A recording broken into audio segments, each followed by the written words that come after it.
Hello everyone, this is Carol Dimitrov with OPA Community Outreach. Today we have Wendy Stacey. Wendy is going to be talking about 2020 and beyond, the cycles of 2020. And in 2020 we will experience the conjunction of Jupiter and Saturn in Aquarius, which will be the first of a series of conjunctions in the air element, and which we have not seen for over 600 years. How might the transition of this cycle, moving from the earth element to the air element, affect how we live, and what changes might we expect? This conjunction will be followed by Pluto's ingress into Aquarius in 2023-2024, which will add to these changes and spearhead society into a new age, unprecedented in human society. This talk will explore the possibilities presented by these cycles. And a little bit about Wendy Stacey. Wendy has a BA, an MA, a diploma from the London School of Astrology. She has an extensive career, which has included being the principal of the International Mayo School of Astrology and tutor for the London School of Astrology, as well as the chairperson for the Astrological Association of Great Britain. Wendy has written over 50 articles for the Astrological Journal and lectures globally on psychological, mundane research, and financial astrology.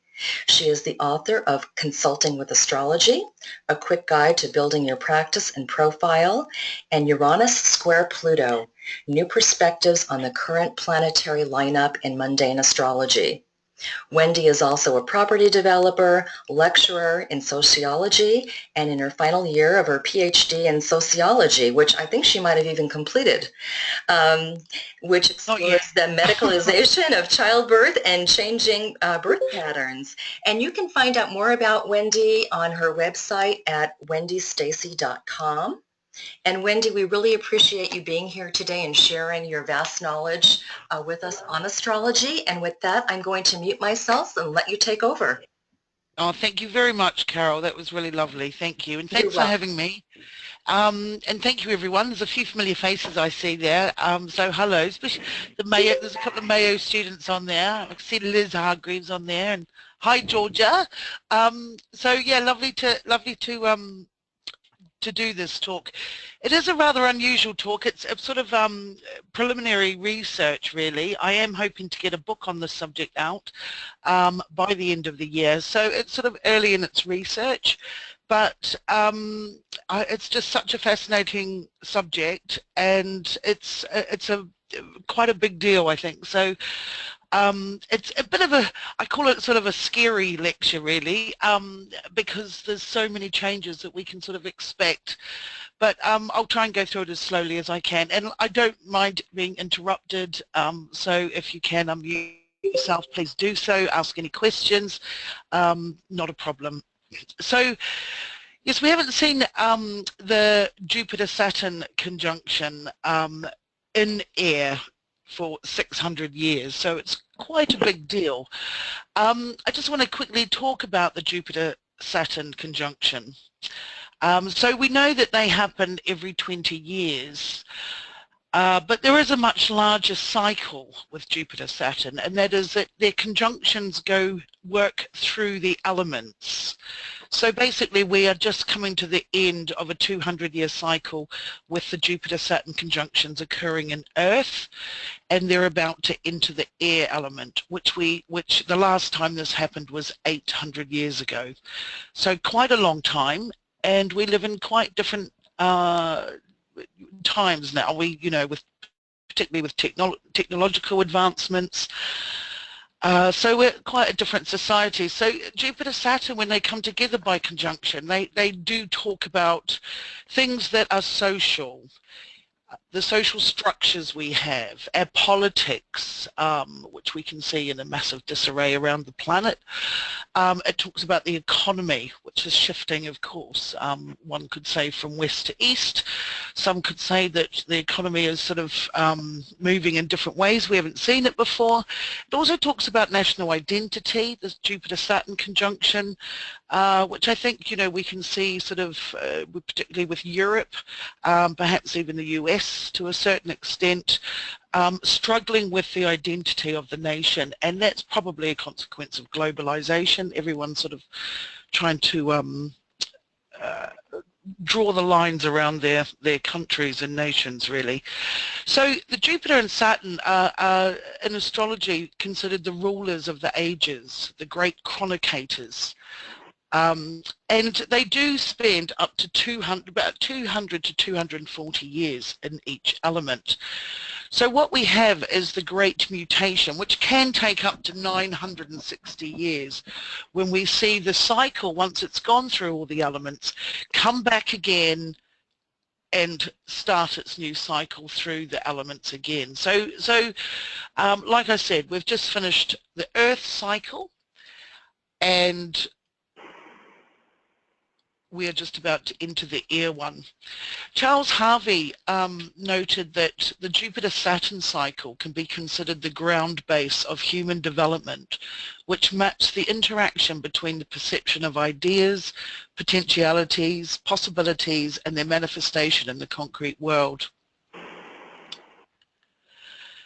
So Jupiter-Saturn, when they first entered the Earth element, it was in 1802 when they conjunct in Virgo. However, the conjunction did go back into a fire sign, and then the uninterrupted sequence started with the conjunction in Capricorn in 1842. Similarly, we had the same thing. We have Jupiter and Saturn coming to conjunct in Aquarius in 2020. The last time Jupiter-Saturn conjunct was in Taurus in the year 2000. Now, previous to that, Jupiter-Saturn conjunct in Libra in 1980 and 1981. And that was the first conjunction in air, but now we're about to enter a period where it's an uninterrupted sequence of conjunctions, so that the next conjunction is a lot more potent. Now, the last time Jupiter-Saturn conjunct in Aquarius was in the year 1226, so nearly 800 years ago, and they did this at 2 degrees of Aquarius. And then the last one was in 1405 at 23 Aquarius. So what we're going to have is we're going to have Jupiter and Saturn conjunct in Aquarius on the 21st of December 2020. And then the next one will be on the 31st of October in 2040. The Jupiter-Saturn conjunctions will continue until the year 2219. When the mutation conjunction will enter into Scorpio, into the water element. So this is just a little bit of a graph really of what you can see. So this is more for when you get the recording. This is when the conjunctions of Jupiter-Saturn occur in the air element over the next couple of 100 years. And I just want to also, this is more for reference again, Pluto in Aquarius goes in March 2023, and then back in again January and November of 2024. And it doesn't exit till 2044. And again, just more for reference, this is the last time that Pluto was in Aquarius.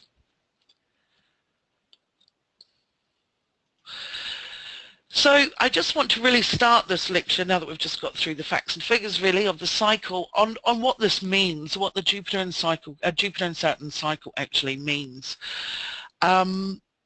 And I really just want to point out this quote from Mark Miller, who's a computer scientist, and what he said to Eric Drexler around 1986.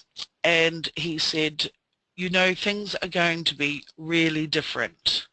No, I mean really different. I mean, it's quite funny, when I was growing up, I remember thinking how my grandmother had lived through so much with sort of planes, trains and automobiles. And then, of course, in the last couple of decades, what we've seen with communications technology and in particular the internet, things have just started. You know, we think we're sort of living through a technological revolution, which we are, but it's by no means, I think, to the point where our society has changed to the extent that it will do. And I do think that the interesting thing is Jupiter Saturn has been going through the Earth element. The Earth is slow, it's about the present, it's very dense, and air is very fast, and it's about the future. And I think we're going to and this lecture is very speculative, and I really want to make that point, that it is speculative, and some of the things that we're going to look at today are, you know, it is speculative, but we can already see the technology and the way that it's actually heading, and how life possibly will change for us. But what I think is most interesting about Jupiter Saturn going into Aquarius is that it will be followed by Pluto, and this is not going to be a necessarily gradual change. It's because it's air, it's going to sort of pole vault us into what I would call probably like a Star Trek era, if you like. That's our only sort of context that, well, the only context that I can think of that we can possibly imagine at this point. So just to go back to sort of basics really here in terms of what makes us earthy.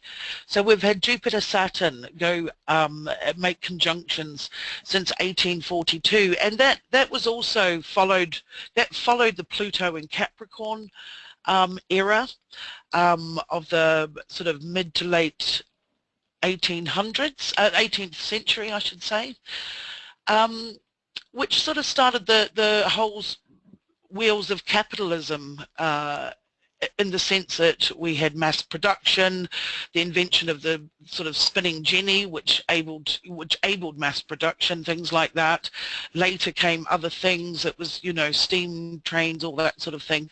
But because Jupiter Saturn followed that Pluto in Capricorn and in Earth, it made our standard of living very materialistically focused. Human beings are the heaviest we have ever been. We are much more dense, and I don't just mean that in terms of weight and obesity. We are actually heavier. Even, you know, people, if you're short, you're heavier than human beings were hundreds of years ago. We are focused on the material. We are concerned with our standard of living. You know, we invest in pensions. We have to invest in pensions. Sometimes they're compulsory, as are insurances. Many of them are compulsory. We live in a security-conscious society. We have institutionalized security systems. And we have a class society based on what we have. Not what we know, not what we learn, not what we think. Our focus on it is very much about our body as opposed to the brain. And, you know, everything is sort of, we're a very tangible, very physical, very evidence-based culture, if you like. And what makes us airy? How are we going to change? So rather than be thinking about the earth element, which is about what we earn, what we work, what we want to achieve, which are all the sort of very earthy concepts, moving into the air element, we're going to be more interested in people and places and how we think. We're going to be more interested in concepts, ideologies, our ideas and equality, fairness of all. And what's interesting is this is very sort of slapstick, but it's actually how we get there as well. And there's a lot of things that we can think about that actually make us an equal society. What would have to happen for us to become that? For example, I'm just remember my uncle used to be a writer for Greenpeace, and he always used to say that the only way that humans can become one is if there was a threat of aliens. which is an interesting concept. And whilst Jupiter, Saturn go into Aquarius, that, you know, could be quite possible. In air, we are innovative, inventive, original, intellectual, thought-provoking. We debate. Everything is debated. It's more about theory than practice. Things are social and communicative.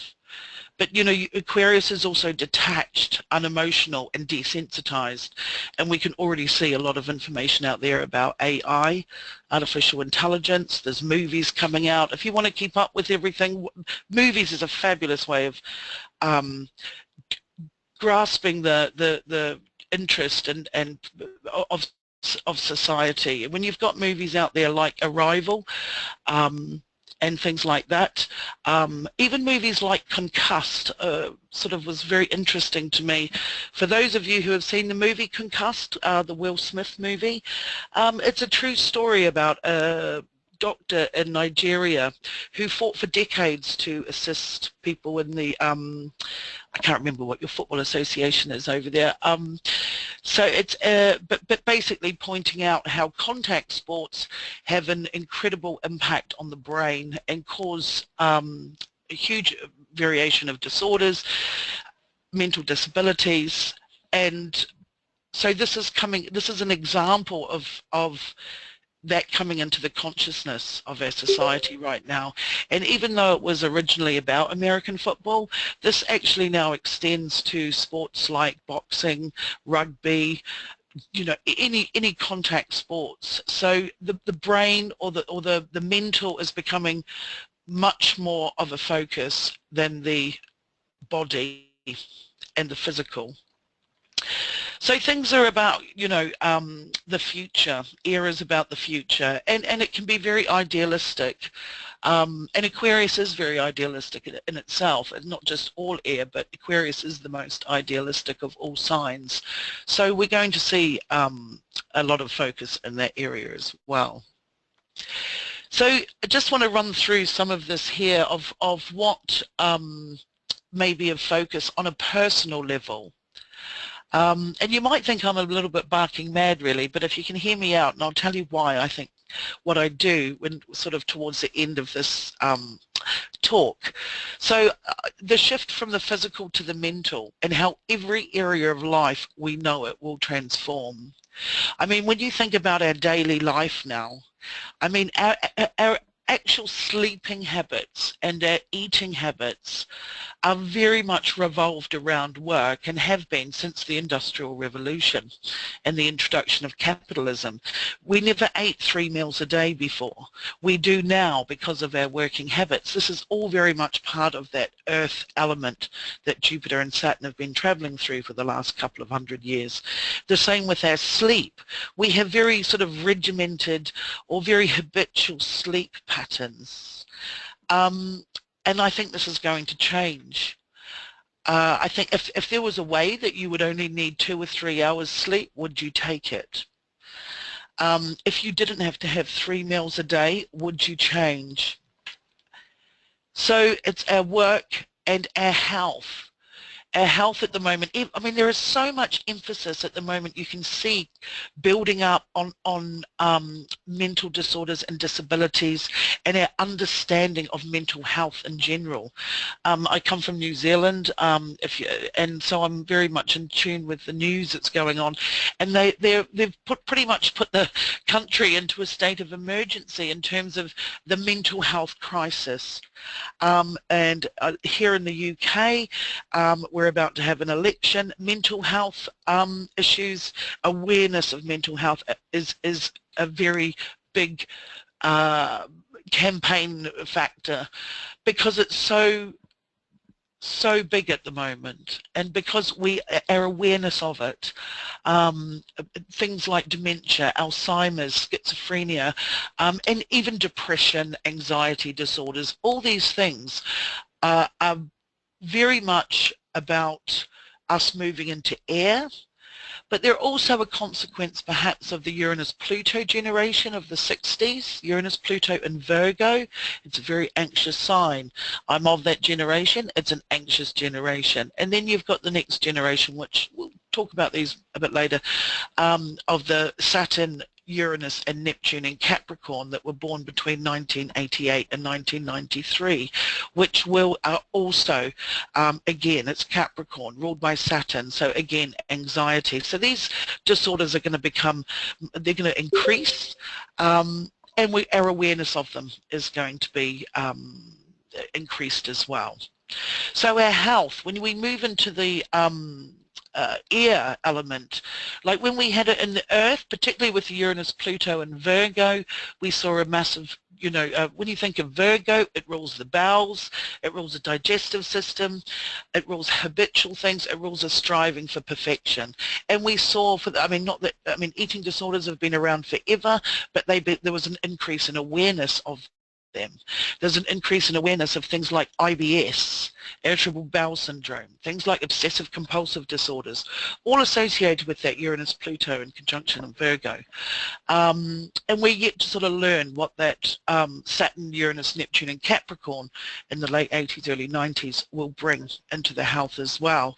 But going into air, it's going to be interesting to watch developments in regards to the central nervous system, the brain, reproducing organs. We can see this now. There's things like there's going to be focus on lungs, perhaps the teeth as well. The teeth, if we're not going to be eating in the same way that we have done, and Aquarius is ruled by Saturn, that may become of emphasis as well. The eyes, in particular the iris, all ruled by Aquarius.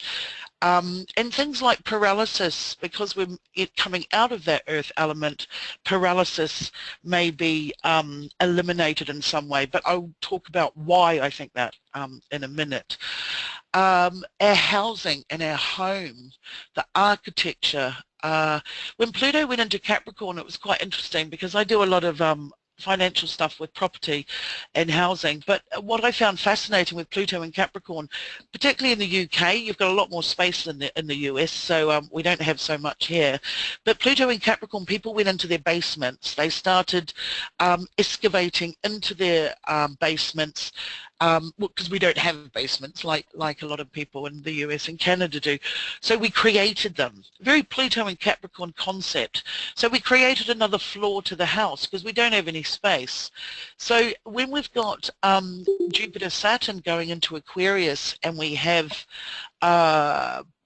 Pluto following that, I think you're going to, perhaps we're going to see a lot higher buildings, but in a different way, perhaps merging with the sky in some sort, but we're going to be going up rather than down.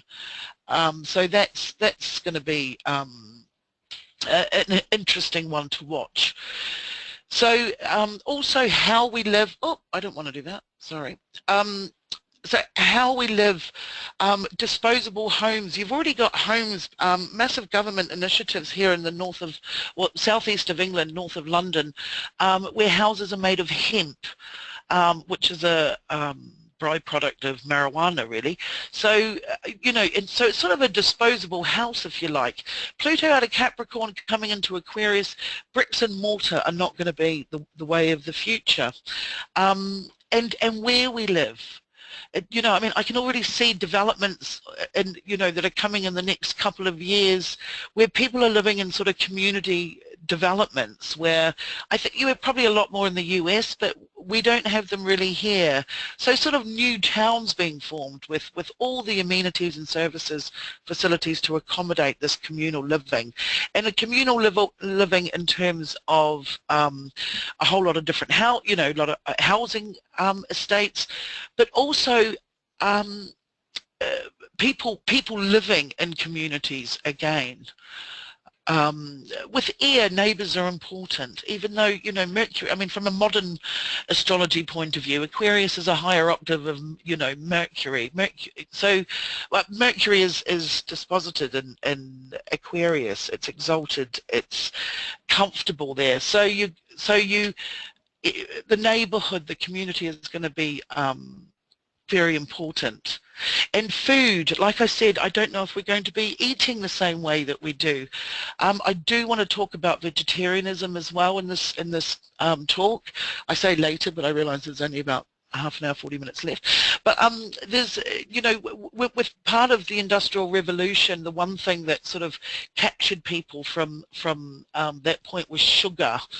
And we're a society which is incredibly Taurian and Venusian, but our dependency, our addictions, our diet is so full of sugar. Don't get me wrong, I'm not a health freak, but I'm just pointing out that this is a massive part of our diet in today's society, and that may change.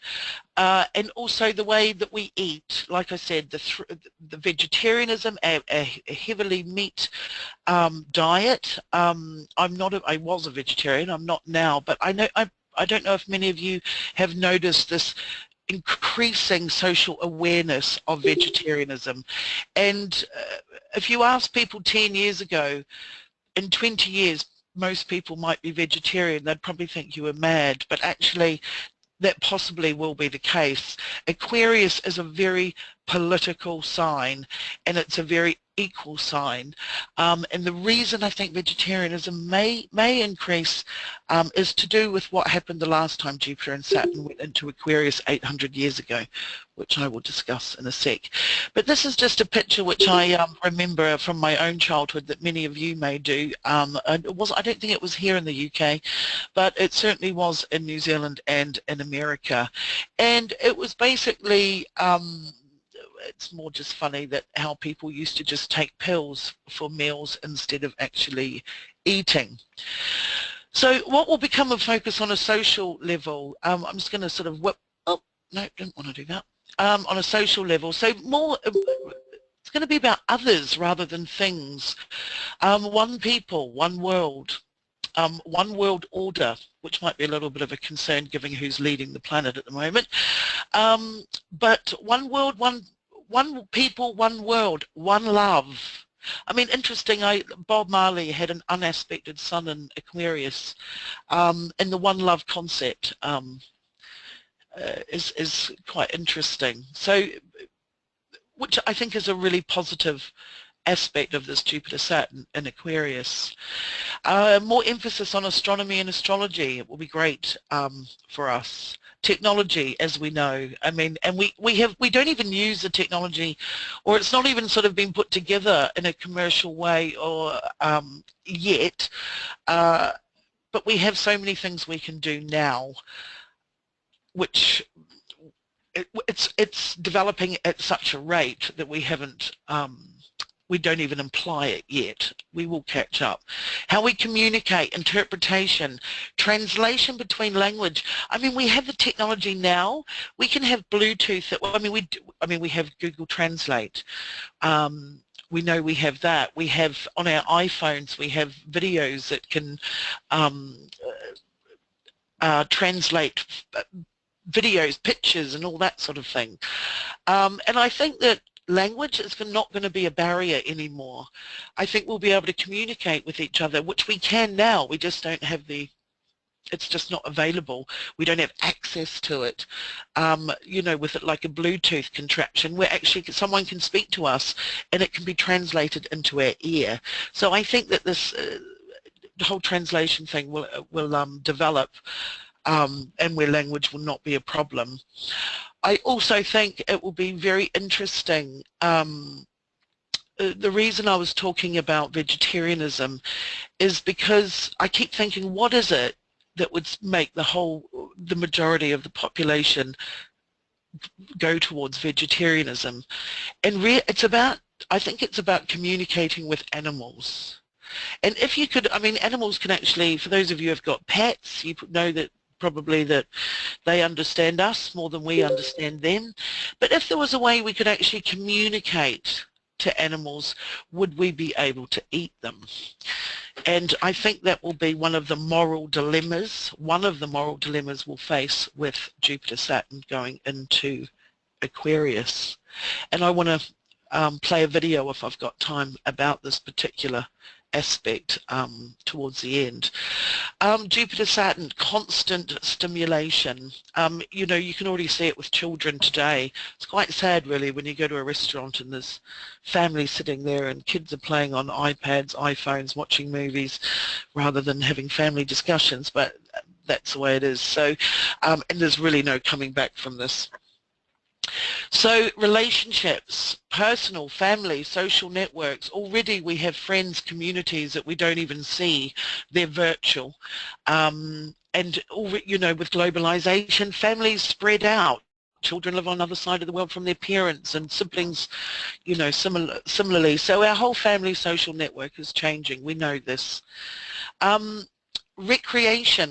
Recreation. It's interesting because the opposite sign to Aquarius, which we need to be aware of, is Leo, which really does rule the sort of recreational side of life. So that may take an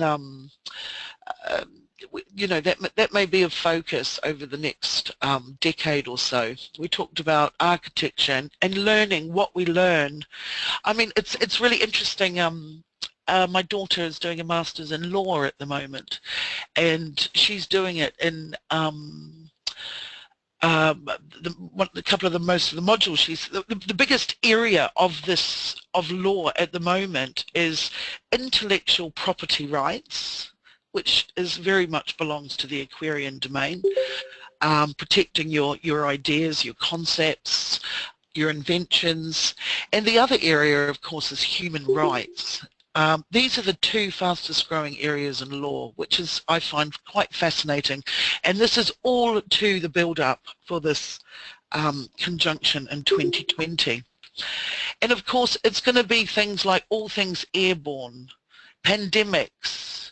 I mean, when I say pandemics, I mean, they may be real or they may not be. I mean, things like cash isn't going to exist, I don't imagine, and it's going to... certainly not in the next 10 years. Cash will be eliminated, and that could be through a threat or, you know, or a real pandemic, because cash could be considered one of the biggest spreaders of things like that. All things airborne, our weather. I mean, we think about our weather. You know, are we able to manipulate our atmosphere, even our weather, to a certain extent? The moon and space travel and exploration. Jupiter, Saturn and Aquarius followed by Pluto is going to be about our place in the universe. And already, again, in the last year or two, and this is going to build, and it's going to be dominating our movie industry, our arts, that sort of thing, threat and interest in alien life. These are going to be dominating the media, and our awareness. But I think it's important, it could also be a massive propaganda, and we need to be sure not to get paranoid with things like this. I'm reminded of a quote actually by Arthur C. Clarke, who said, two possibilities exist. Either we are alone in the universe or we are not alone, and both are equally disturbing, and I think that's a brilliant quote. But our interest in moon, space travel, exploration, all those sort of things. And of course, we're reminded of in 2016 that we were able to, it was Einstein's theory of, was it his third and last, a theory of relativity, I think. I probably should know this.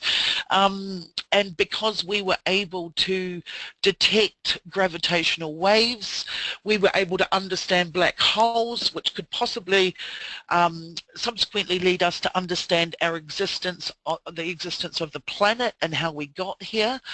And it's this discovery has opened the doors to our understanding of the universe, and our place in it will follow.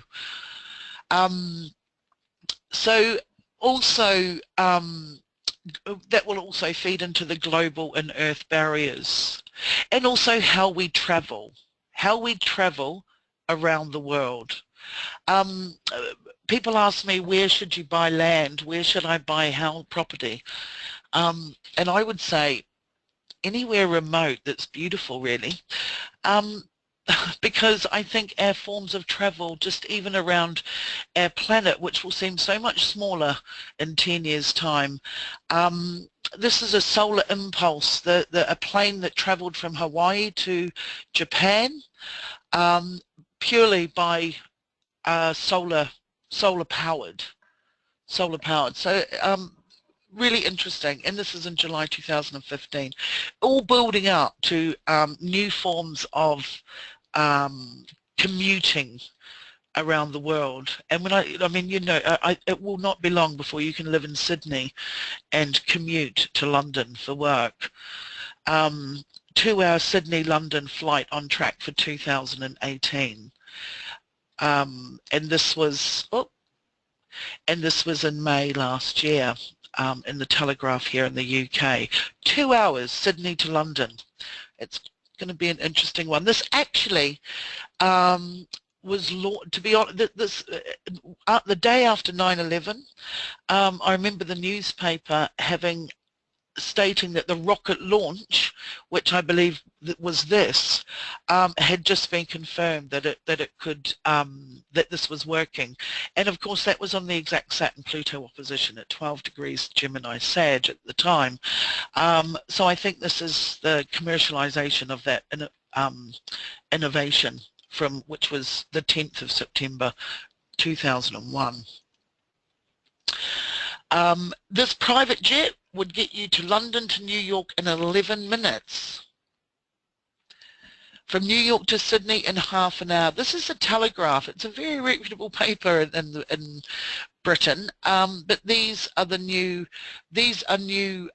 innovations in air. And there's this is the antipode, or antipode, I'm not quite sure how to pronounce it, but there is quite a race on between airlines and companies in order to do this. So if you are thinking of buying land, you know, or putting your money somewhere else, think about the different places around the world where you could do this.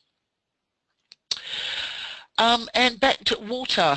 I mean, water. I mean, I'm still holding out. Aquarius is the water bearer. Maybe I'm being too hopeful here, but the world has a problem with water. Neptune's in Pisces. The increase of awareness of that has become economic forums. This is top of the list. We don't have enough water. And the strangest thing for me is I can't understand why we still cannot desalinate ocean water. I don't know how we can't do that. We can, you know, we can transfer urine to drinking water, but we can't convert ocean water to drinking water. So as Aquarius is a water bearer, I'm hoping that will be something that's invested in to help certain parts of the world who are certainly facing a massive shortage. I think the biggest thing the biggest problem one of the biggest problems we'll face with Jupiter Saturn going into Aquarius is having to keep up. It's going to go at such a pace. We think things have sped up in the last 2 decades, since pretty much 97, since email, the internet browser, all that sort of thing, and mobile phones. You know, that was just an introduction, but I think it's going to be quite a different world in 10 years' time. And we might even be looking at transporting ourselves in different ways. Now, just to also say, I just want to take a minute to talk about the brain. The brain, when Jupiter Saturn goes into the air element, our mind is going to become of such an important focus. And I need to put this in context as well. I mean, Jupiter Saturn conjunct every 20 years, and the two of the massive cycles that they are that are at the backdrop of this is the Neptune-Pluto cycle of 1891 and 1892. Now, Neptune-Pluto conjunct in Gemini, and that's a 500-year cycle. So we're still, we're still living through this. This is the stage or the backdrop, if you like, of all the great cycles. So this Neptune-Pluto in Gemini is very dominant, hence the planes, trains, and automobiles and everything else. And then, of course, the Uranus-Pluto as well in the 1960s, the conjunction in Virgo. So we've got two quite mercurial cycles that are the backdrop to this.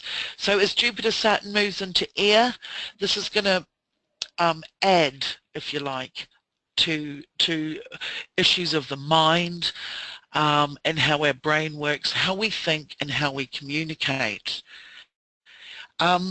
And it's important to realize that this is a quote, you don't have to read it now, but this is basically about we only understand how 10% of our brains functions. So it's not that we only use 10%, which is often a misconception. It's actually that we only know how 10% of it works. So we've still got a lot to learn about the brain. Now there is an area here that I do want to just discuss, and this is you may be familiar with the singularity issue that's being discussed at the moment. This is about something about being singular, particularly within our universe. These are Google definitions. The one is really about number 3, the technological singularity is a hypothesis that the invention of artificial superintelligence will abruptly trigger runaway technological growth, resulting in unfathomable changes to human civilization. And we are already seeing the changes of that now. For those of you who are not familiar with this man, Ray Kurzweil, you probably are. You probably know him a lot better over there than we do here.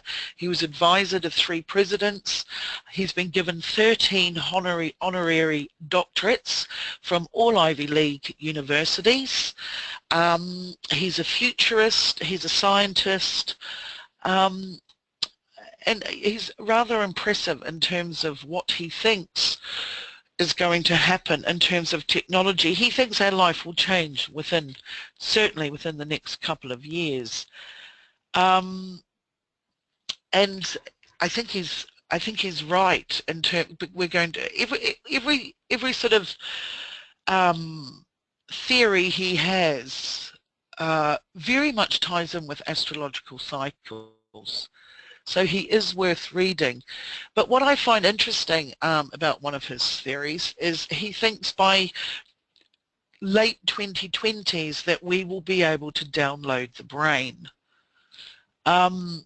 Uploading a human brain means scanning all of its salient details and then reinstating those details into a suitably powerful computational substrate. This process could capture a person's entire personality, memory, skills and history, the technology for which will be available by the late 2020s.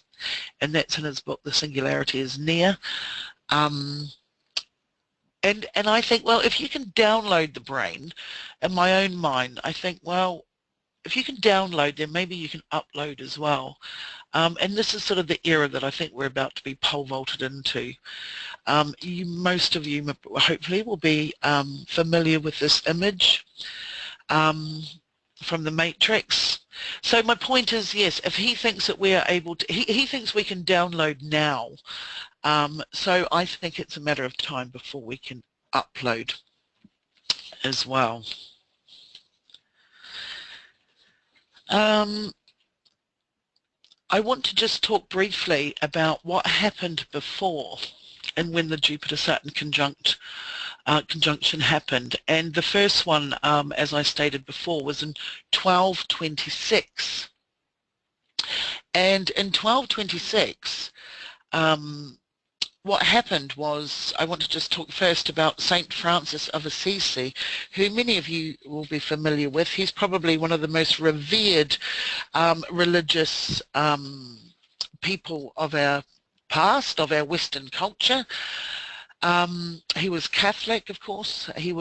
Now what's interesting about him is he died in 1226 on the Jupiter-Saturn conjunction. Now I'm going a bit back to front here, but I want to rather do this. I'd rather talk about Francis of Assisi first. Now what's fascinating about Francis of Assisi is he was just, everything about him is just so incredibly Aquarian. And he died on that Jupiter-Saturn conjunction in 1226. It had been 800 years before that Jupiter and Saturn conjunct in Aquarius. And that was also the start of the air element in 1226. So when he died, he was canonized 2 years later, so he became a saint in 1228. And he's an interesting character in that he's sort of represents all things Aquarian. He is a lover of poverty, which is very interesting. He loved poverty. He thought people could be equal if they had no material possessions. So it will be very interesting to see what ideologies come out of this. You know, we've seen a lot of right-wing stuff going on around in the Western world in terms of politics. I'm not sure what, you know, how that may change, how that may, poverty may feed into this. You may find people with more socialistic values in the next decade coming to the front of politics. And he also considered animals his brothers and sisters and claimed he could understand them and could talk to them. And I find this fascinating. When I was in Mexico at the end of January and did the talk and talked about vegetarianism, and one of the students there put me on to Francis of Assisi, and it's fascinating how he depicts the consciousness of the time 800 years ago.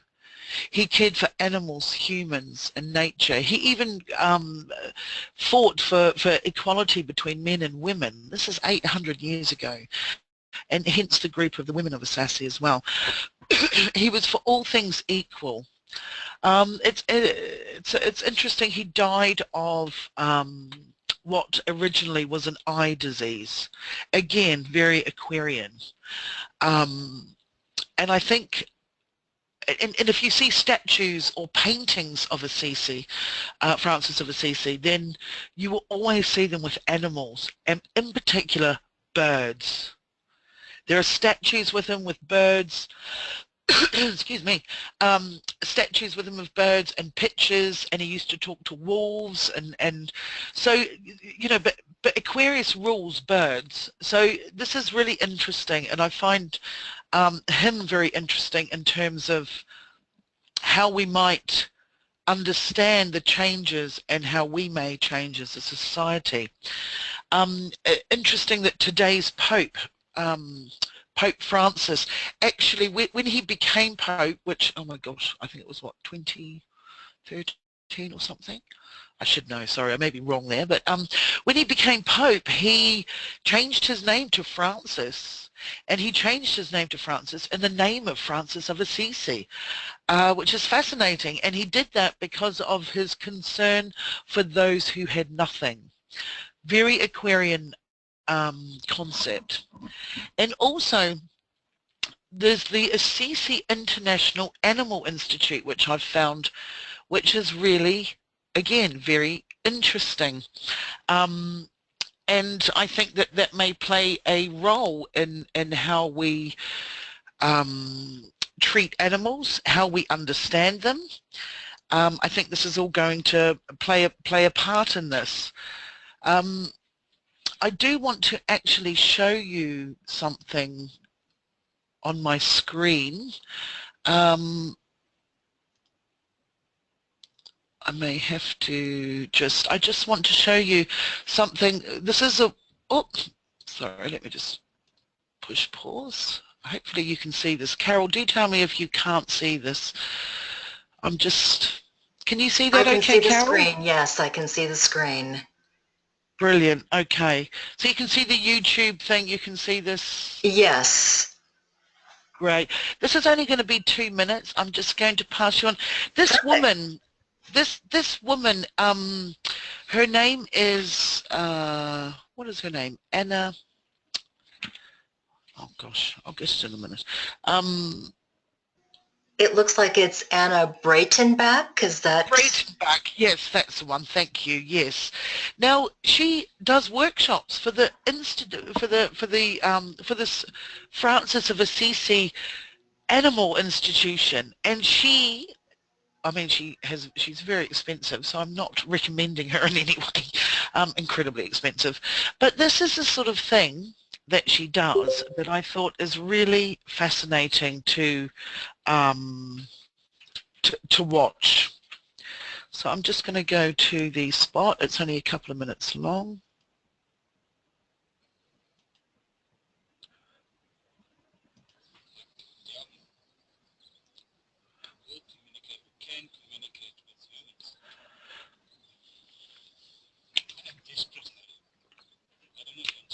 Wendy, we may need you to adjust the volume on that. Oh, I see. Thank Sorry. you. That's okay.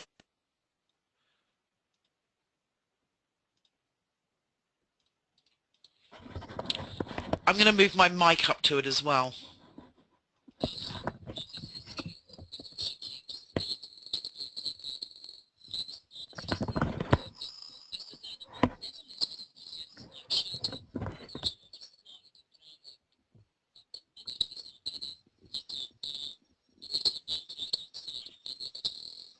We are unable to hear the video. Oh, you can't hear it? No, I think maybe because you have your headset plugged Right, I in. see. Oh, okay. But Okay, if you can see this, everybody, it's if you just Google this woman, will it be on the recording anyway, so you can yes, go to this. But basically what this woman does is she talks to animals, and she works in South Africa, and she's basically trying to understand them. She does some incredible work, and I think she's sort of one of the only people known out there, but working for the Institute of St. Francis of Assisi International Institution, or Institute I should say. So she's worth looking up. She's worth Googling and watching her videos. So I think we're going to see quite a big change in this area. So I'm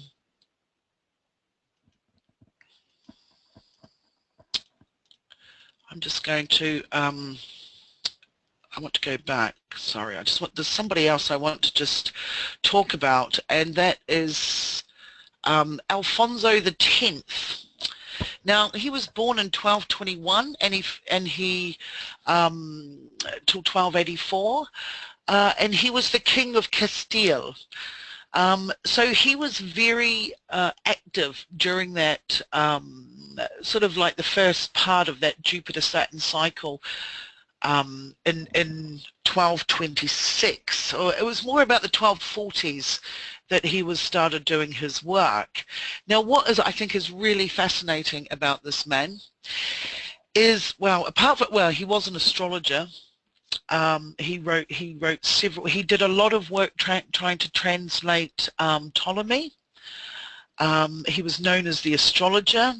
He did many tables of planetary cycles and things like this, and wrote books on mundane and even psychological astrology, which is quite interesting because it was about the influence of planets on people. But what I think is most fascinating about this character, who was very important at that first Jupiter-Saturn conjunction in Aquarius in the 1220s, was that he was, I mean, he was the King of Spain, but he was, of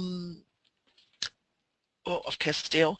He got a whole lot of people together, basically. He got Muslims, he got Catholics, he got the Jewish, and he got the Book of Hebrew, the Book of Judaism, the Bible, and the Quran, and he had all these people working for him to try and create a language, and the language was the language of Castile.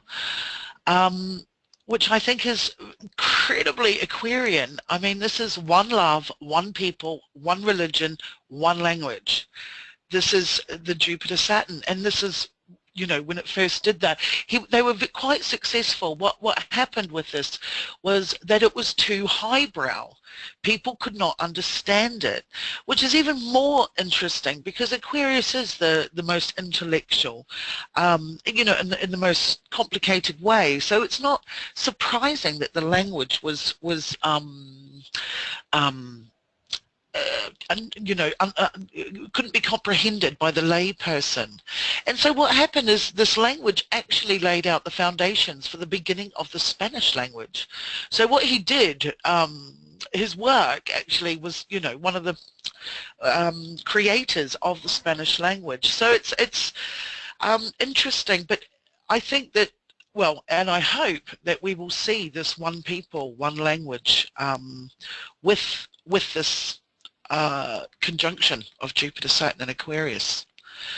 And just to talk about, sorry, just skipping back through here, who will be leading this change?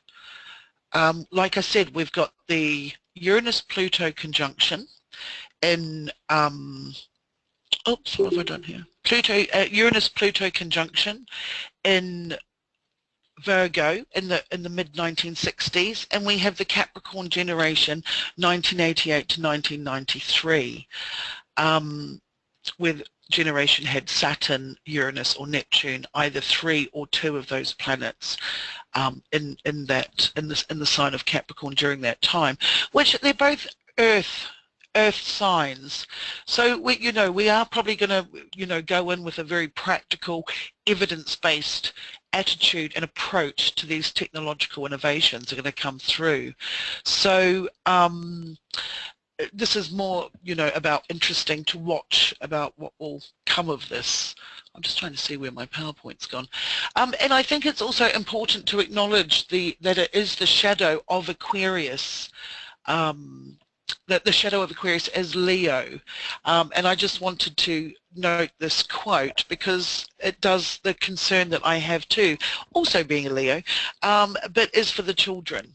Is when you've got Jupiter, Saturn and Aquarius, then it possibly will be the children that will be left behind in some respect, or not necessarily the children, but perhaps the childhood as we know it, play as we know it, and it's the balance of Aquarius and Leo need to be recognized here.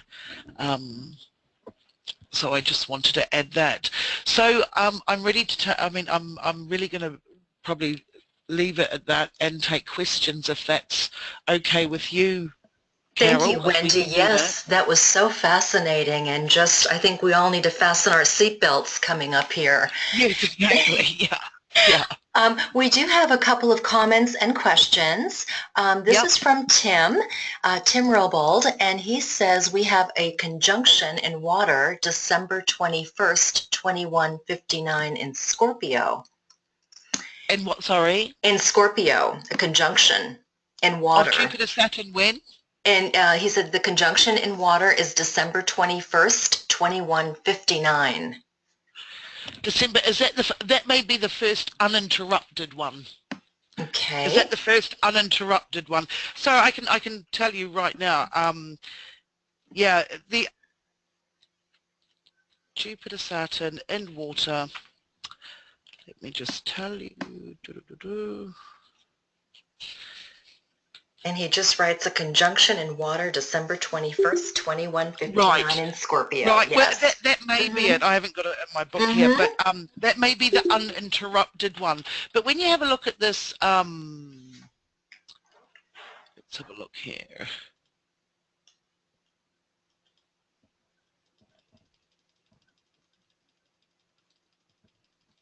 Sorry about this. That's okay. This is just from, yes, 21st of December, that's on here too, is the 7 degrees of Scorpio. That's when Jupiter Saturn will make the first conjunction into Scorpio, into water. But then it will come back, and in 2179 and 2199 it will go into air. Now when it goes in 2219 is when it goes in the uninterrupted sequence of conjunctions. Perfect. Thank you. That He also writes, geopolitics is in terrible, violent flux now. The effect of terrorism is exhibited practically everywhere. The United States of America maintains some 800 military bases globally. What might we expect for those with the trigonalis is now in the air element? in terms of military, is he meaning? Well, he writes down later, too, that in 1226 the conjunction was in Aquarius and an air element until 1405. So I don't know if he's incorporating that with his... I'm not sure what the question is. Do you want to, can he unmute himself? Sure. Let me see if I can find Tim on here. If you could just briefly tell me the question, so, and I can, I can sort of... Fine. Tim, we're going to unmute you if you're available. He's self-muted. Tim, if you can hear me, if you can unmute yourself. But it says that what can we expect for those? Is that you, Tim? Can you hear? Perfect. Thanks for coming on. Can you hear me now? We can hear you. Hi, Tim. Those questions, those comments actually were not connected. They were just observations. Yes, I was noting that the conjunction in the water element was the out of. I'm sorry. No, that's okay. That's okay. I was just... Okay. Probably the best question for you is the effect of terrorism that we have globally now, and what take that in and of itself. But I'm also noting that the United States is kind of like the Rome of the age. Maintains 800 military bases globally, and I think that there really has to be a connection between terrorism and that global weight of militarism. But maybe maybe that's it does seem. Sorry, can I just what? Tell me what your question is, and I'll quickly try and answer it for you. So, is it about the terrorism, or is it about the military positioning around the globe? Well, I believe they're related, and it's what I said. Basically, now that we're switching into the air element, what kind of change, if any, of that might we see?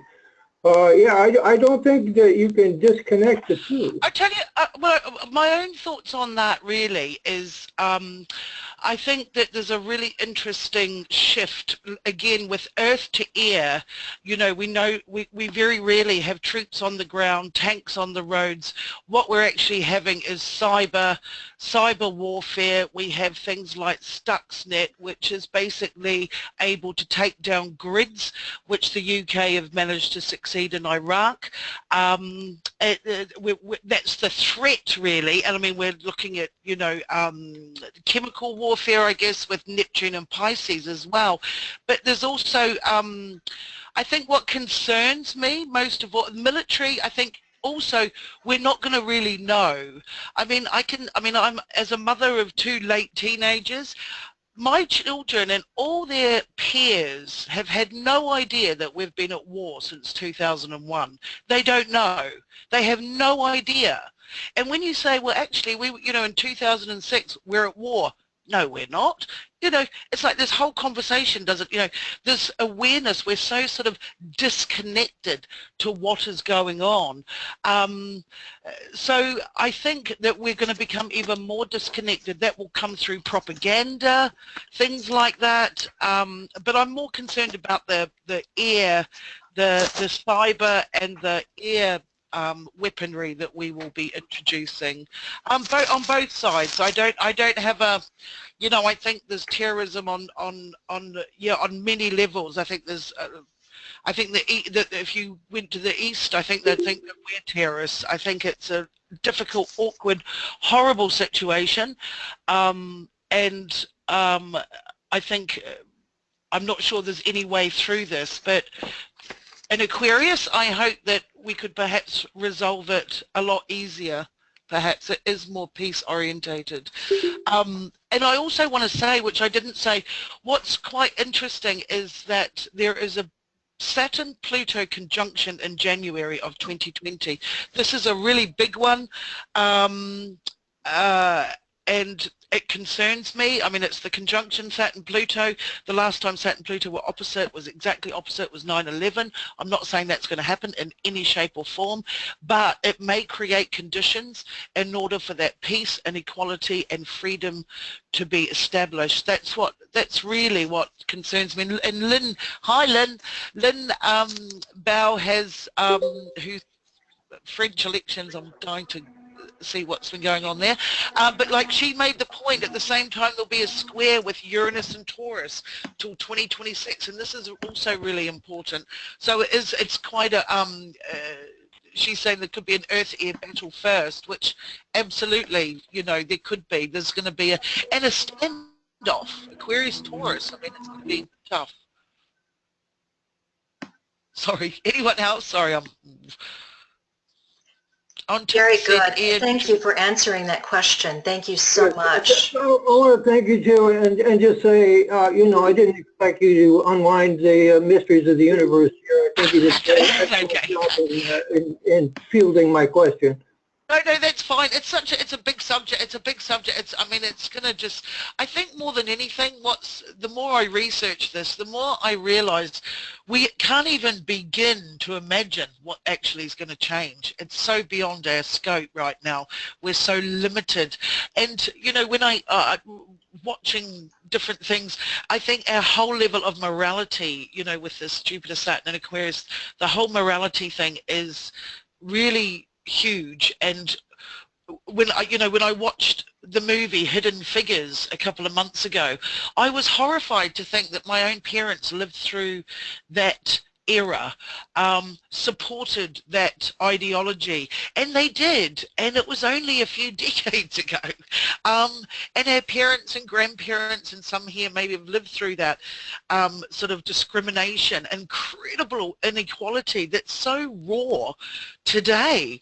And it made me realize how the moral compass that we live through changes all the time, and for both good and bad. And I'm not sure, you know, and it's going to change quite a lot in the next decade. I think we'll be confronted with lots of issues, I think. That's a point well taken, and I think that's why it's so important, the work that we do to elevate people's consciousness. So thank you so much for that. Also, Sharon Cornish says, the animal communicator Anna Brettenbach, thank you so much, much to reflect on. So she's really grateful for that. And Hakan also says, great talk, Wendy, thank you. So we're getting a lot of people thanking you. And Lynn Bell actually is on. She said, very exciting, Wendy. I missed some of this because of the French elections. Macron won, yes. At the same time, there will be the square with Uranus and Taurus until 2026. So I am assuming there's an Earth-air battle at first. Yes, exactly, because I saw her message and answered yes. Yeah. It's going to be really interesting. And I mean, I think another positive is that Neptune's in Pisces at the same time for the next couple of years as well.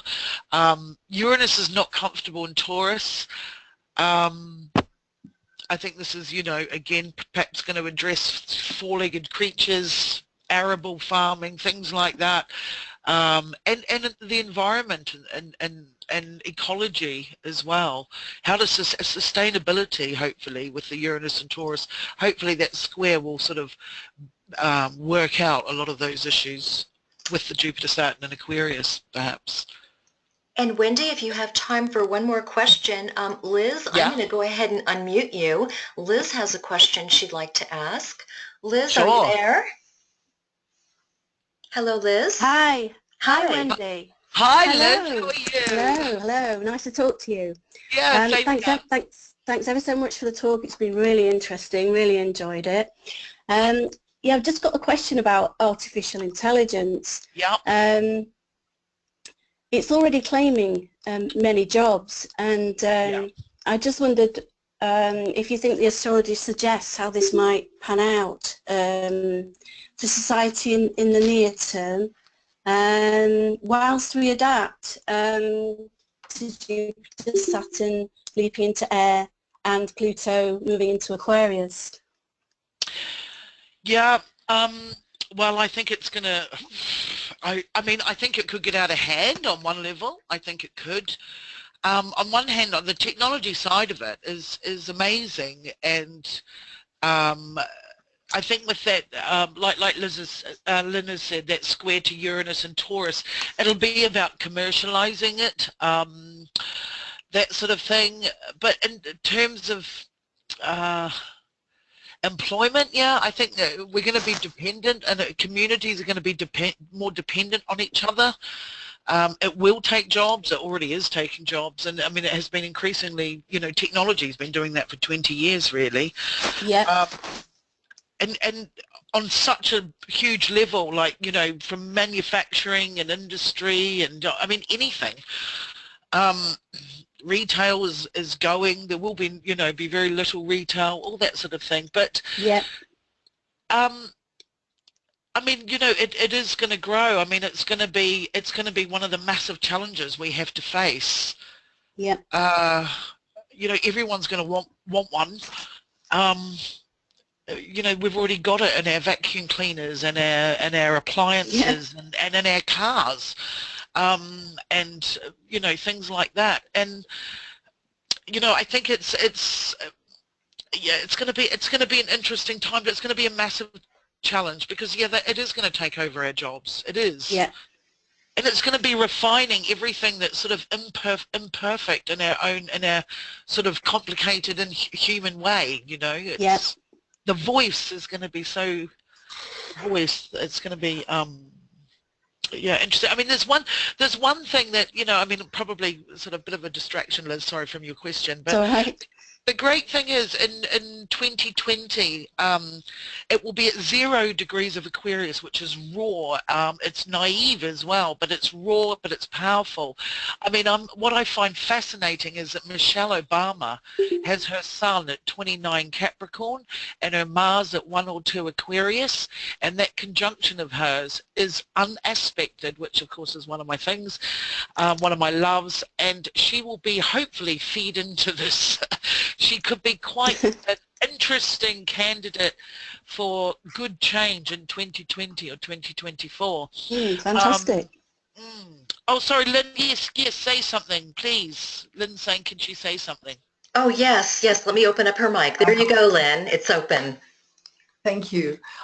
Yeah, Wendy, you know, Roy had asked me to interview André Barbeau, the great French astrologer, and you know, one of the only things he was saying about this period is that 2026 was the real beginning.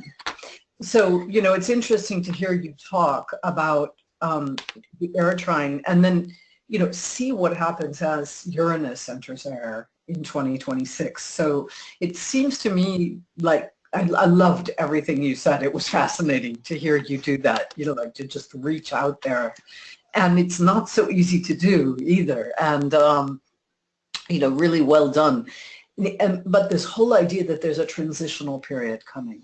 And the other thing he said is that the conjunction is really close in 2019. It's not exact, but it's really close in Capricorn.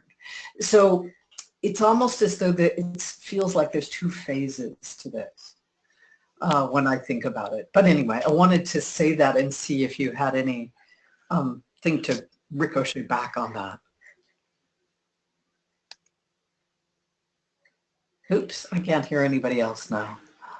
I've So I'll got you, turn Lynn, off. yes. Oh, sorry, Okay. sorry, I'm talking away here, but I've realised I'm muted. Sorry. I love Babbo's work, as you know, and I wish I could speak French like you, Lynn, so I could just, you know, I could listen to him forever. He did in his book of planetary cycles, he did say in the 2020, he said the European continent would face a big ordeal, and he looks sort of at the Jupiter, Saturn, Pluto as well. So it looks at the trio in Capricorn, and he says it doesn't bode well. But he thinks that China, he says China must not become the world leader at the next Jupiter, Saturn, Pluto conjunction in 2020, 2021. He said it must not. I'm not sure why not, but especially as this will happen at the position of the Capricorn Jupiter in the chart for 1st of October 1949.